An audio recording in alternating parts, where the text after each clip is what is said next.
Môre julle almal. Julle is geseënd om hier te wees. Julle net sê. Die Here het vanoggend vir my 'n vreemde boodskap gegee. Maar ek weet dit is ook belangrik. As jy dink, maar dis nie vir my nie. Ek is jammer jy is hier, so dit is vir jou. Wanneer jy vir jou vyande bid. Dis vir jou met ons. Wanneer jy vir jou vyande bid. Lukas 6 vers 27. Maar ek sê vir julle wat luister, julle moet julle vyande lief hê en goed doen aan die wat vir julle haat. Seën die wat vir julle vervloek en bid vir hulle wat julle beledig.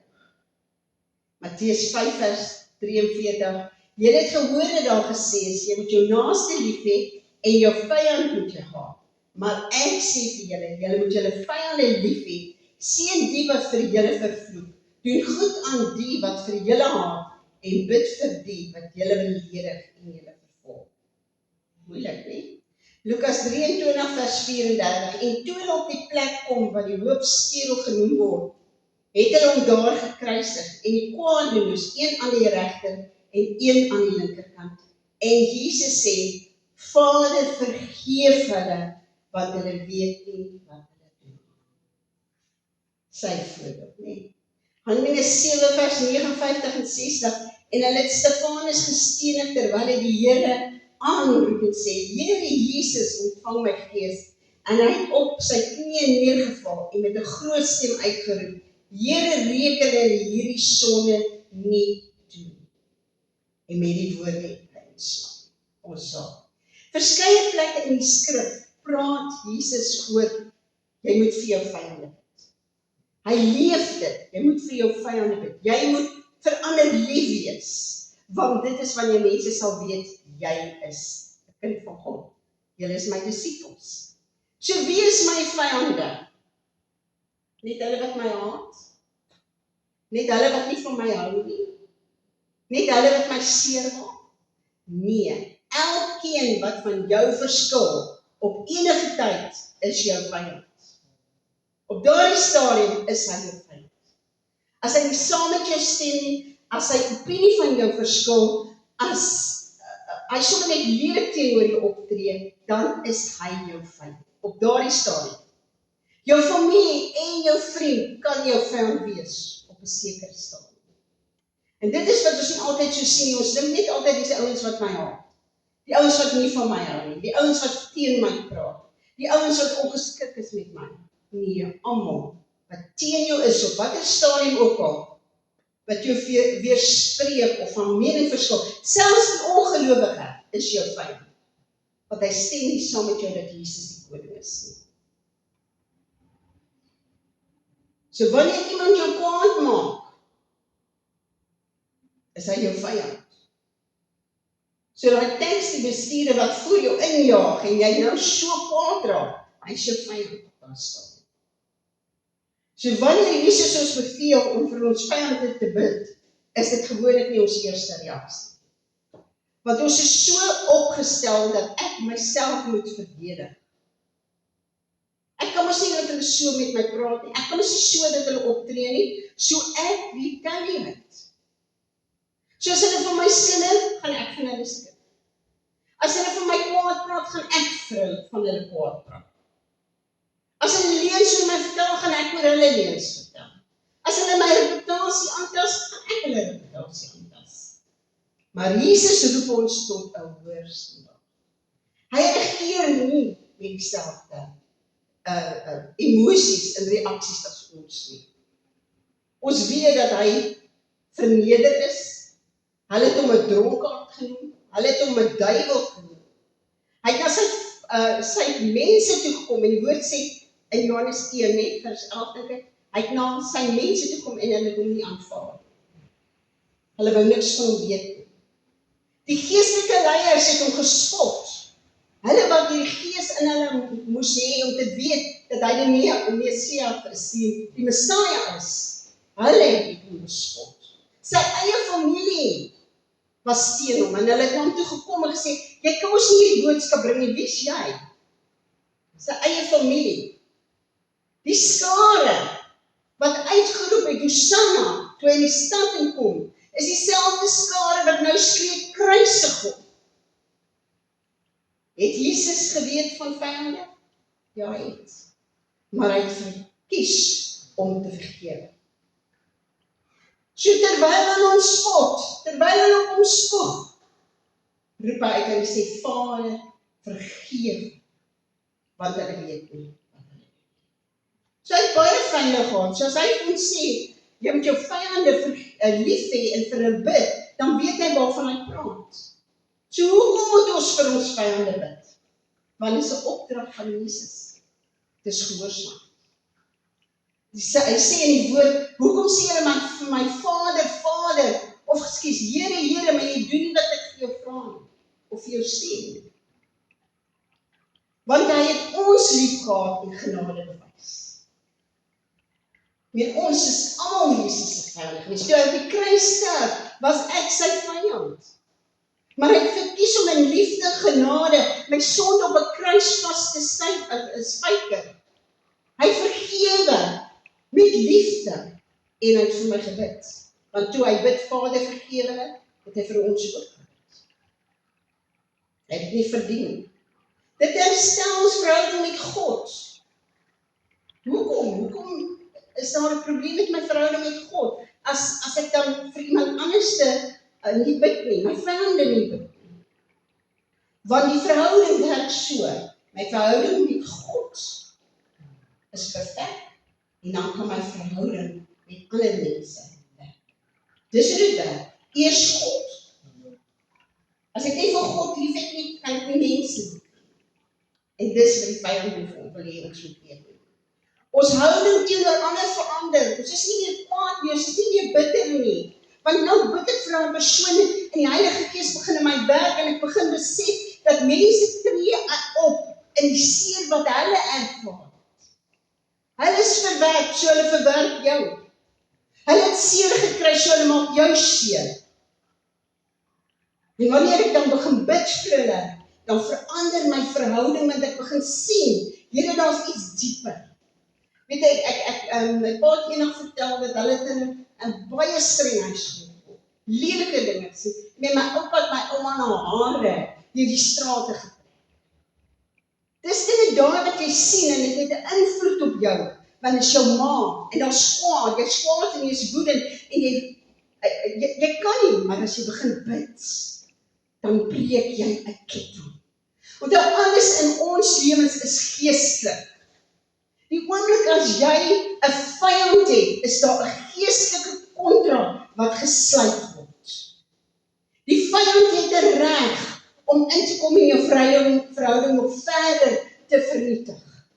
Maar die oomblik as jy vir jou vyand begin bid, breek daai kettinge, word hy kontrak gekanselleer en dan sal daardie mense verander. Dis wat die woord sê. Want jy het 'n pad oopgemaak sodat God in hulle lewens kan werk. So dit bring genesing. Dit maak jou siek as jy 'n vyand het. Want jy is die hele tyd besig om te dink, hoe gaan jy hom terugkry? Hy maak kwaad, hy steel jou vrede en jou vreugde. Wanneer jy vir hom begin bid, dan verander jou attitude, jou nie opinie nie, jou attitude. Jou houding teenoor daai persoon. Jy begin hom in 'n nuwe lig sien. En dit maak jou vry en dit maak ook jou vyand vry. So toe Aaron en Miriam teen Moses gespreek het en gesê, jy praat nie net met hom, jy praat mos met my ook. Toe het die Here Miriam met melaatsheid getref. En toe Moses vir haar bid, toe is hy genees. Dit is 'n Bybelse beginsel. Dit is 'n ketting wat gebreek moet word. Ons moet vir ons vyande bid. Al is dit hoe moeilik, kom jy in nederigheid en jy sê, Vader, ek kan nie, ek sukkel. Help my deur u Gees sodat ek kan bid vir my. Laat ek onthou, Here, hoe lief u my het. Laat ek onthou dat ek die vyand was, maar u het vir my gesterf aan 'n kruis. Vader, help my. Want ek wil vry word, maar ek wil ook daai persoon. Ek ken die werklike vyand. Die woord sê vir ons in Efesiërs 6 vers 12, want ons wortelstryd is nie teen vlees en bloed nie, maar teen die owerhede, teen die magte, teen die wêreldheersers van duisternis van hierdie eeu, teen die bose geeste in die lig. Jy sien 'n persoon, maar dis 'n gees wat deur hom werk. Want as gevolg van sy haat teenoor jou, as gevolg van sy teekanting teen jou, maak hy 'n deur oop vir die vyand om in te kom. Alles wat nie liefde is nie, maak 'n deur oop vir die vyand om in te kom. En as jy dinge in jou lewe ervaar wat nie wil skiet gee nie, dan is daar iemand wat jy voor moet bid. Want die oomblik as jy vir iemand bid, breek daai ketels en die vyand het geen reg op jou verhoudings, op jou huwelik, op jou finansies, op jou guns nie, niks, hy het geen reg nie, maar terwyl jy vashou aan daai gevoelens in jou oor jou vyand, en jy nie bereid is om hulle te bid nie, is daar 'n wettiese reg. So maak deure oop vir God om te werk in hulle lewens. Hoekom sê ek so? Jesus bid, Vader vergewe hulle, want hulle weet nie wat hulle doen nie. En aan die einde is daar 'n soldaat wat op sy knieë gaan om te sê, werklik, hy was die seun van ons. Dis wat gebeur wanneer ons vir iemand bid. God begin werk met 'n persoon. Hy maak hom nuut. Hy transformeer hom. Is ons dit nie aan hulle verskuldig nie? Wil ons nie anders sien, nie in pyn nie? Wil ons nie anders sien wat vry is nie, omdat ons vry is nie? Kom ons begin vir ons vyand te bid. Dit help ons geestelik groei. Want ek kyk met die oë van Jesus na daardie persoon. Ek luister in my gees, Vader, wat moet ek vir daai persoon doen? Hoekom is hy so stikkend? Hoekom is hy so moeilik? Hoekom doen hy wat hy doen? Vader, wys my. En dan begin ek vir daai persoon bid. En terwyl ek van bid, al sien ek nie, is dinge besig om te gebeur. God is besig om hom te transformeer, of haar te transformeer, en hulle begin verander. En ek groei. Want ek word weer bewus van wat Jesus vir my aan die kruis gedoen het. Ek word weer bewus dat ek die een was wat hom gespoeg het. Ek is die een wat hom geslaan het. Ek is die een wat hom gekruisig het. En hy wys hierdie unstoppable genade en liefde vir my. En hy bid vir my. Wat gebeur in die geesteswêreld wanneer ek vir my vyande bid? In die geestelike dimensie vind daar 'n transformasie plaas. Engele word vrygestel om te gaan uitvoer, om te gaan nuut maak, om kettinge te breek. So die hemelse opdragte word uitgevoer en God se wil word uitgevoer. Jou gees word versterk.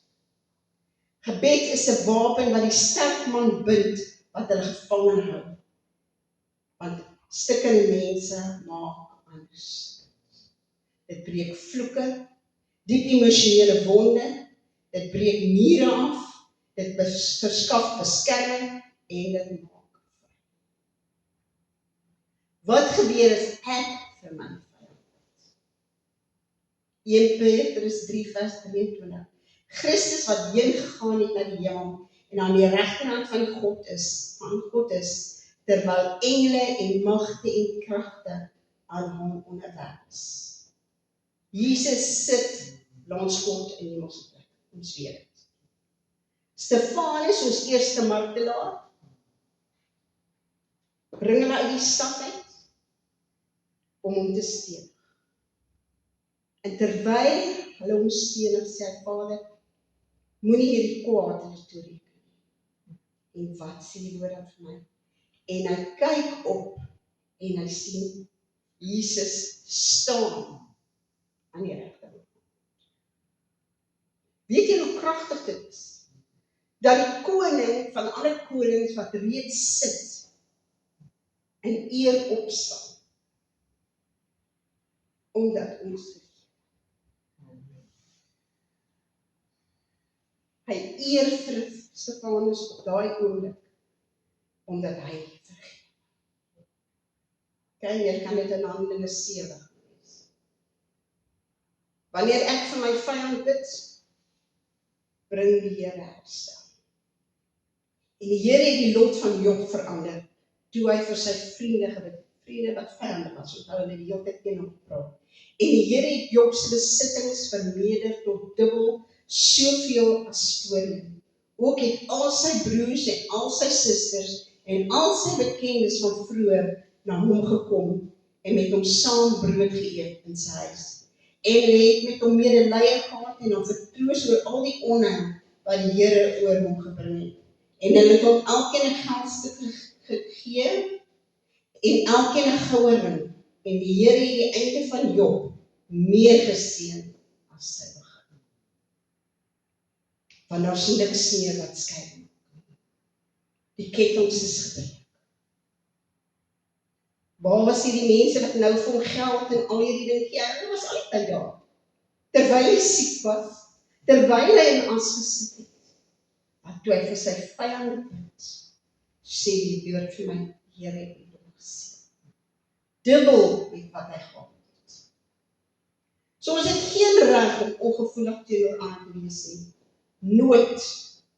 Ons reaksie moet altyd Christus reflekteer. Altyd Christus reflekteer. En elke situasie en plek moet ons sigbaar maak. Want almal het Jesus. Daai persoon wat so moeilik is, daai persoon wat van jou praat, daai persoon wat jou sleg sê, hy het Jesus. En as ons Jesus sal wys, verander. Maak nie saak of jy dit nie dadelik sien nie. As ek vir daai persoon bid, dan verander sy lewe. Word hy gesond, word hy vry. En ons moet nooit vergeet dat God se plan vir die wêreld is. Nie vir die perfektes nie. Want so lief het God die wêreld gehad. Die wêreld, dat hy sy enige gebore seun gegee het. Sodat elkeen wat in hom glo, nie verlore mag gaan nie, maar die ewige lewe. En volgende wil ek hier ons moet staan. Ek het baie vyande. Ek het al nie altyd gesien as my vyande nie. Maar ek het baie vyande. Ek het mense wat dit van my sê, wat my nie gelukkig maak nie. Maar die Here sê, jy moet vir jou vyand bid. Jy moet vir jou vyand bid. Jy moet Christus ten alle tye vir iemand kan gee. Of dan die kettinge breek, wat hierdie persoon so gevange hou, dat hy nie die liefde kan ervaar. Dat hy nie gesond kan word in homself. Want hoe gaan jy gesond word, as niemand genade bewys? Ons mense gaan deur vreeslike dinge en ons weet nie wat dit is. Ons weet nie waardeur hulle kom nie. Ons weet nie hoe hulle groot geword. Ons weet nie wat is vir hulle gesê en wat is aan hulle gedoen nie. Die Here sê, bid vir jou vyand. Kom ons stop. Hoe bid ek vir my vyand? Ek seën hom. Ek vergewe hom. En ek bid God se genade en krag oor hom, om sy situasie te verander. Vader, dankie Here, dat ons volgende kan kom in die magtige naam van Jesus. En Vader, net bely Here, dat ons nie altyd leef soos ons moet nie. Ons is partykeer so stadig om te vergewe, Here, want hulle het my jou onreg aangedoen. Here, U sê ons moet vergewe. En dan maak ons daai deur oop, Here, dat U hierdie groot genade kan kom en mense vrymaak. vry van seer, Here, vry van hulle verlede, vry van Vader, dinge wat hulle moes ervaar, wat so diep gesny, dat hulle nie kan help om uit te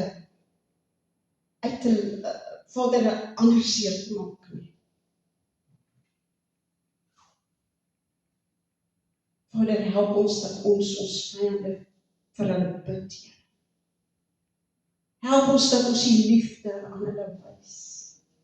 Here, dat ons aan die skakel wees, Here, wat die kettinge breek en die bande breek, sodat U in hulle harte kan werk.